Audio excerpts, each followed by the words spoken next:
my name is Charlotte Taylor, and today we're standing here in my grandparents' house. Now, I best start off by introducing myself. As I said, my name is Charlotte Taylor. Well, actually, it's Helen Charlotte, but I like plain old Charlotte best. You see, I was named after my grandmother. Her name is Charlotte, and my name is Charlotte. Oh, and guess what? She was born in July, and I was also born in July. Every year, we have a grand celebration to celebrate both of our birthdays. You folks should come visit us one year. It'll be a fine birthday picnic. Now, as I was saying, this here is my grandparents' house, built by my grandfather, William Brown, in the year 1856. And it was built after the Red River frame style of architecture. Now, if you don't know, that's a style of architecture where they don't use any nails to build the house. Imagine that. You see, what they do is they take the wooden logs and they carve tongue and grooves into them. So the base would fit together, two pieces just like that, and they would take a vertical column for the corner, and it would fit into the house just like that. And in order to build the walls, what they did was they carved these grooves into the vertical post and these tongues into the horizontal posts. And what they did was they just slid each piece into the walls just like that. And that's how they built this house without using any nails at all. Now, as you can imagine, the logs don't fit together just perfectly. There'd be some gaps in there. It would make it nice and cold in the wintertime. So what they had to do was they had to put a substance in there that they called chinking. Now, do you guys know what chinking is? Well, let me tell you. Chinking is a mixture of all different things you find here around the farm. What they do is they go in the stables and they take a bunch of mud and straw. It's also mixed in with a bunch of horse urine. They mix it all together, and then they would fill in the cracks between the logs, and it would insulate the house, keeping it nice and cool in the summer and warm in the winter. Now that's how my grandfather built this house here. Now this room we're in here right now is called the parlor. And this is where my grandmother keeps proper company. So us kids, we're not really supposed to be in here. My brother Benjamin and I come visit my grandparents a lot, but we're not really supposed to play in this room here. Now, while I'm thinking about it, I have a story about my brother to tell you from right here in the parlor. You see, one time, my brother, he was here in this room all by himself, sitting on this chair right here. He was just sucking on a peppermint, minding his own business, even though he knew he wasn't supposed to be in here. And my Uncle John and Grandpa walked through that door, threw the door open. My brother Benjamin, he was so surprised as he was sitting here sucking his peppermint. He called out in surprise, and the peppermint flew out of his mouth and landed right over here on this couch here. Now, my brother Benjamin, he was not one who wanted to get in trouble, so you know what he did? He didn't say a word, and he watched my Uncle John walk all the way over here and take a nice seat on the couch right on top of that peppermint. Oh, now, my brother Benjamin, of course, he did not say a word. He just watched my Uncle John stand up and walk out the door with that peppermint pasted onto his pants. Oh, if my grandfather had seen, my brother would have been in some big trouble. You can bet on that. Oh, well, as I said, not really supposed to be playing here, so we best move on. How about you folks follow me into the sitting room? Come on, this way. Hello, everyone. Here we are in the sitting room. Now, I realize I've forgotten to introduce you to my grandparents. It seems only proper proper since we are here in their house after all. You see, this here is a picture of my grandparents. On the left here is my grandmother, Charlotte Omand Brown. And my grandmother was Métis, since her father was of Scottish heritage and her mother was of Ojibwe heritage. And this here is my grandfather, William Brown. Now my grandfather, he came to Canada from Scotland when he was only 21 years old, and he toiled and worked hard for the Hudson's Bay Company for 11 long years. Now he did this all so that he could buy this land here in the Red River Valley and build this house here in Headingley so that he could provide a life for his family, people like me. Now, I think he's done a mighty fine job of it, if you do ask me myself. Well, if you folks are interested, I do a mighty fine impression of my grandfather. Would you like to see? Okay, one moment.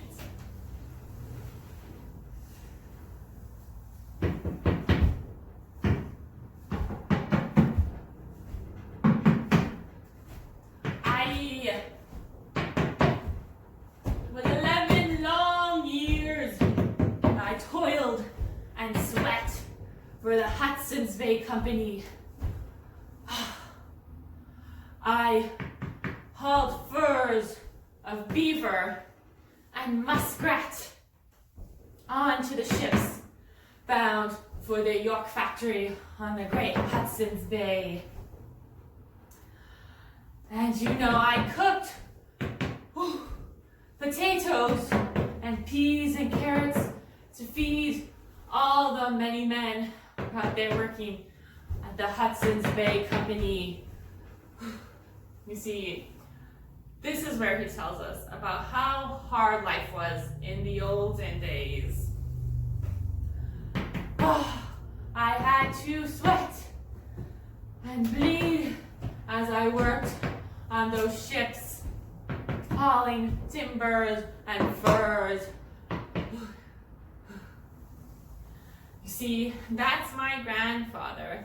I imagine that's why he walks so slowly and why his hair is so white.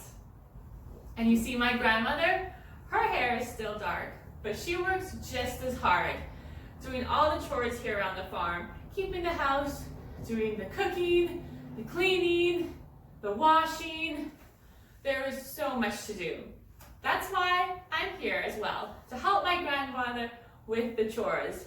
And my brother Benjamin, he comes with me so that he can help my grandfather. Whew. Well, I figure we should take a look over here. Come on, everyone.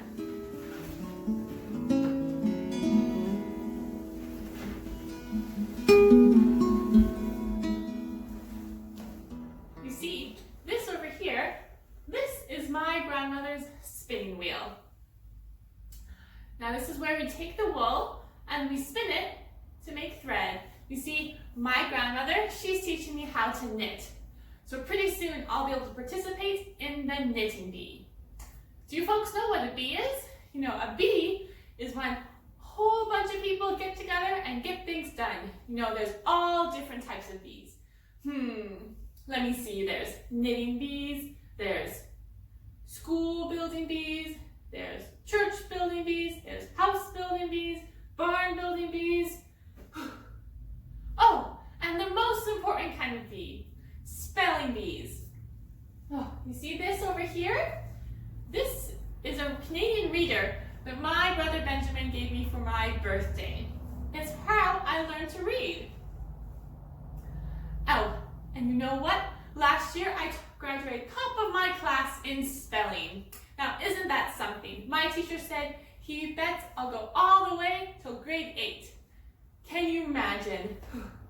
You know, I bet in the next 10 years, all the parents in the Dominion of Canada will be starting their children off on readers, learning how to read.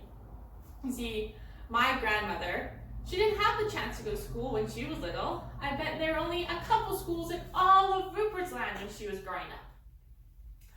But my grandmother, even though she didn't get the chance to learn to read and write, she's still smarter than anyone I know, getting all the work done around here. It's a lot to do. Well, I reckon you folks probably want to see the rest of the house. Why don't you come upstairs with me? Let's head up there.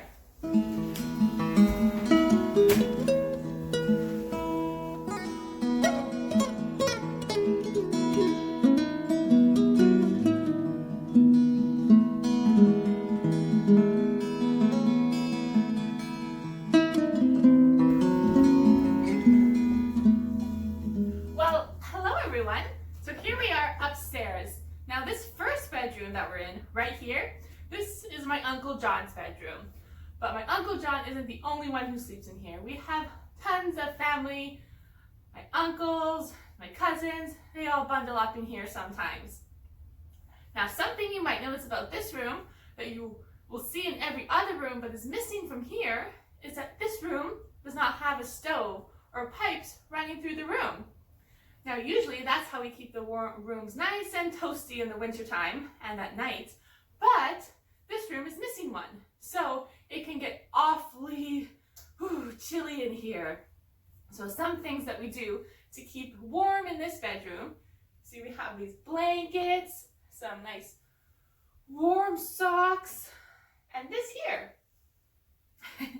Now this is what I like to call a pig, because, well, I think it kind of looks like a pig. Oink, oink. Now this we fill with hot water, and we can rub it all up among the sheets under the blanket, and then we stick it underneath the blanket down by our feet while we're sleeping, and it keeps us so toasty and warm under the covers while it might be frigid and cold everywhere else in the room. Okay, well, shall we go on to the next room? Come on, follow me.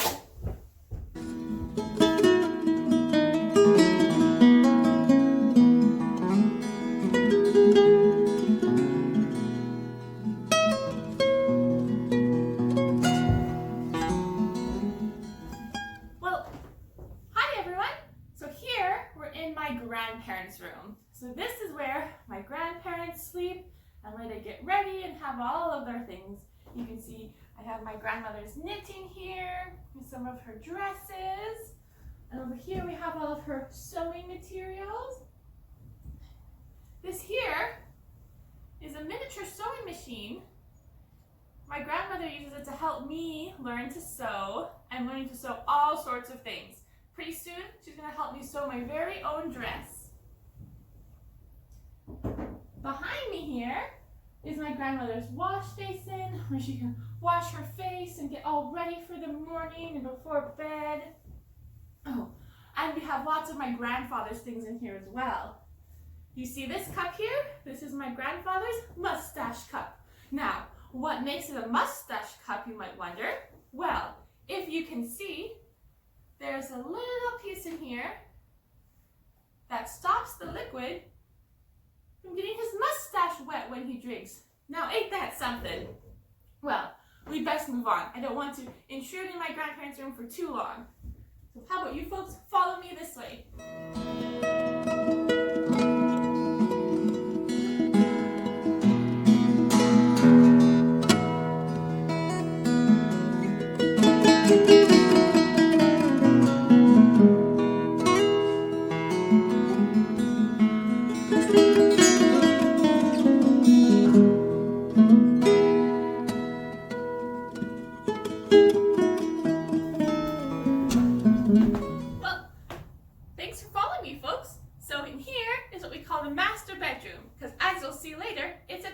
To the nursery here.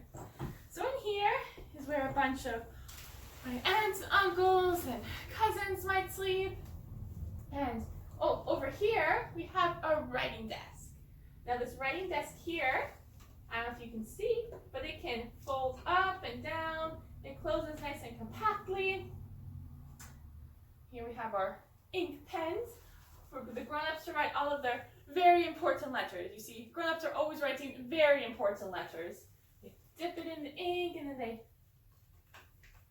writing and writing and writing. Whew.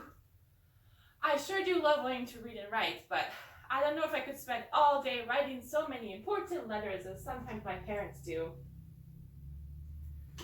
Now, as you can see in this bedroom, we have the pipes that run from the stove downstairs up into the bedroom and keep it nice and toasty and warm in here. So it can be quite warm in here. Oh, something else I would love to show you folks is this here is our oil lantern. You can see there's the wick inside here. And then you turn this knob, it moves the wick up and down, and you pour oil into the bottom here, and then you light the wick. And you get a little light there, a flame, and this can protect the flame there, and you can carry this around at night when you have to get up at night. It's awfully dark in here. This is the only light we'll have to manage through the house in the dark. So it's awfully important. Well, I feel like there's one more room upstairs. Come this way, folks, into the nursery.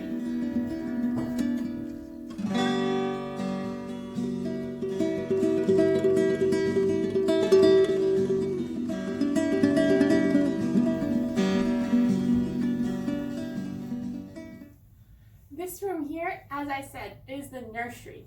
And this is clearly the most fun room in the entire house. In here we have all of our toys. It's where all the little kids sleep when they're staying at the house. So let me show you some of the toys we have here in the nursery. And here, this here is called what my brother calls a perpetual motion toy. Now, isn't that a fancy word? What you do is you watch it spin, and if you do it just right, he'll go back and forth and back and forth, and you just watch him go and go and go, and he doesn't stop for quite some time. Sure is fun, eh, folks? Now this here must be my favorite toy in the nursery. So what you need to do is you put the ball in here, you line it up just right, and you shoot it across, and if you're lucky, it gets right in that hole there. So you gotta do it just right. Oh, so close. My brother Benjamin, he sure is good at this game. I've still got lots to do to practice. Now in the nursery here, this is also where you can come and practice my reading and writing with some of these books here. And it's the one room in the house where we're allowed to play all we'd like. Well, I don't want to keep you folks too long, so why don't we head back downstairs and see my grandmother's kitchen. Come, follow me.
This is the last room in my grandparents' house.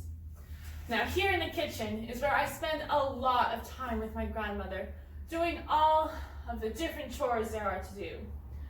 And as you can imagine, there are a lot of chores. It can be very exhausting. See, there's all the cooking to do, all the cleaning to do, all preparing the food, doing all the washing, the ironing. There are so many chores to do.